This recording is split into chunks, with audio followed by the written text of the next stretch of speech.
সাব্রুম সদর থেকে 5 কিলোমিটার পশ্চিমে সাব্রুমের ঐতিহ্যবাহী রাজ আমলের লীলাগড় চা বাগান। এর মাঝেই রয়েছে বন দপ্তরের আইল্যান্ড ইকো পার্ক। বামফ্রন্ট শাসনের সময় মন্ত্রী জিতেন চৌধুরীর হাত ধরে পার্কের সাথে জলাশয়টি গড়ে তোলা হয়েছিল। প্রচুর পর্যটকও আসতো শীতের পরিযায়ী পাখিরাও। এখন ইকো পার্কটি অযত্নে অবহেলায় নোংরা হয়ে আছে। যত্রতত্র পড়ে আছে মদের বোতল, নেশার প্লাস্টিকের প্যাকেট। স্পিডবোট দুটি জলাশয়ের পাশে বিকল হয়ে আছে।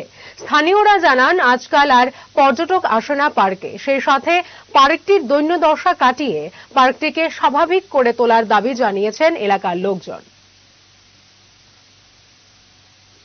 আমার নাম মন্টু দেবনাথ। আমার বাড়ি রানীর বাজার ভজনগর পঞ্চায়েতের মধ্যে। আমাদের এখানে আইসল্যান্ড ইকো পার্ক একটা আছে।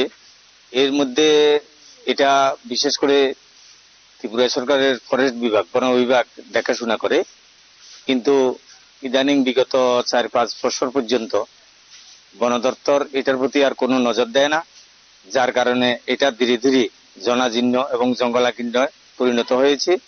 আগে যখন এটা বন দপ্তর দেখাশোনা করত, এখানে মানুষ পর্যটকরা আসতো, পিকনিক বা বিভিন্ন অনুষ্ঠান সেখানে করত, এটা জমজমাট ছিল।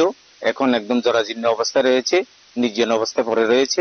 আমরা এখন আমাদের এলাকাবাসীর পক্ষ থেকে আমরা দাবি জানাচ্ছি, অতি সত্বর রাজ্য সরকারের কাছে আমাদের আবেদন, এই আইসল্যান্ড ইকো পার্কটা প্রতি একটু নজর দিয়ে ওটাকে পূর্বের অবস্থায় ফিরিয়ে এনে বা আরো উন্নত করে মানুষের আনন্দের জন্য, পিকনিক বা অন্যান্য পর্যটকরা যাতে আকর্ষিত হয়, এরকম একটা ব্যবস্থা এনে